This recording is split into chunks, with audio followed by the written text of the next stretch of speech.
If you suffer from lower back pain, then you probably don't need me to tell you how miserable it can make your life. I'm sure you've probably tried lots of different drugs to manage your back pain, but nothing really seems to do the trick long term anyway. In this short video, I want to share with you two of my own personal favourite ways for treating lower back pain without using drugs.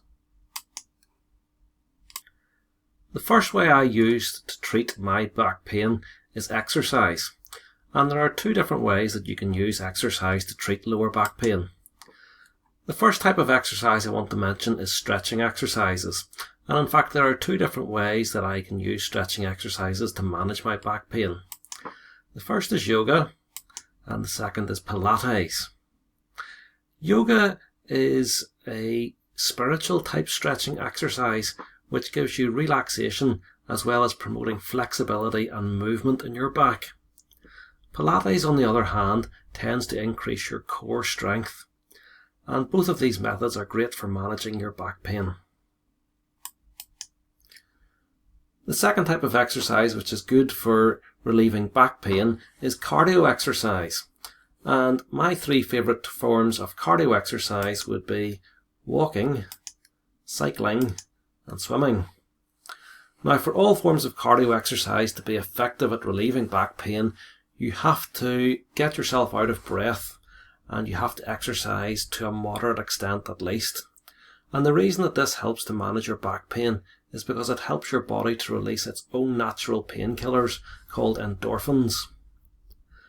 Walking is obviously the best way to do this for free, and anybody can take a walk anywhere. Personally, I enjoy walking either in a forest or by the sea, just so I can enjoy the views as well as take in some fresh air too.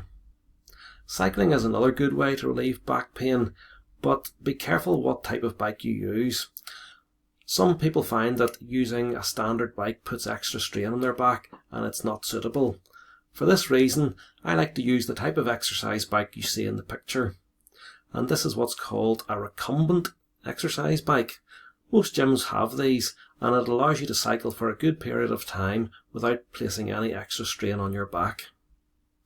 Swimming is also an excellent way to get out of breath to such an extent that your body releases endorphins, while at the same time not putting any strain on your back, as the water in the swimming pool helps to support your back.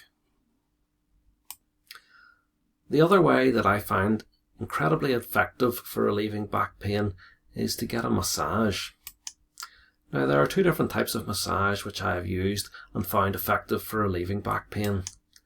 The first one is a Swedish massage, and the second is a deep tissue massage.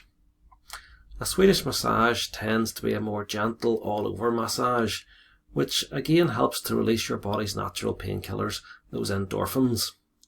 A deep tissue massage is a much more forceful massage, and initially it can feel uncomfortable, but it is a great way of getting into those deep muscles, particularly in your back if they are knotted or tense. There's several benefits of having a massage. First of all, as I've already said, it releases those endorphins, your body's own natural painkillers, and once you have these circulating in your system, you'll feel that your pain disappears for hours at a time. A good massage will also help to release any tense muscles, because this can be one of the main causes of back pain.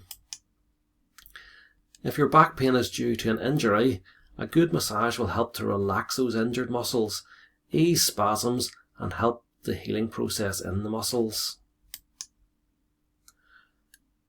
By massaging those injured or sore muscles, it helps to improve the circulation through the muscles, and this helps to speed up the recovery of those muscles.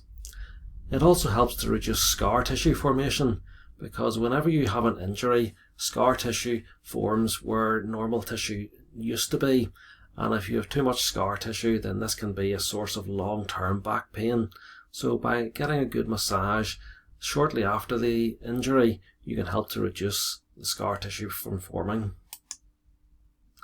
It also helps to increase joint flexibility, so if it's in the actual bones of your back, by getting a good massage, it stops that stiffening effect and helps to keep you flexible.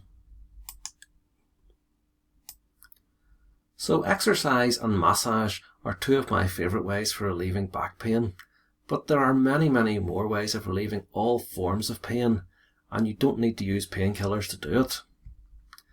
But why would you listen to me anyway? Well, first of all, I'm a pharmacist. That means I know a fair bit about drugs and especially about painkillers. I've been practicing for 20 years, and most importantly of all, I'm a back pain sufferer myself, so I know what it's like to have back pain, and I know what it's like to have other forms of pain, and this book is a result of my research into what works for killing pain without painkillers. So what other ways are there to kill pain without painkillers? Things like acupuncture, hypnotherapy, chiropractic, and much more, all are discussed at length in my book. Most importantly, I'll also tell you what doesn't work. There are many ways that people will tell you you can kill pain without painkillers, but not all of them are effective. It's important to know what does work and what doesn't work. If you're interested in my book, it's available now in the Kindle store, and to help you find it, I've put a link in the description at the bottom of this video. So thanks for watching my video. I hope it helps you, and I hope that someday you'll want to read my book too, Killing Pain Without Painkillers.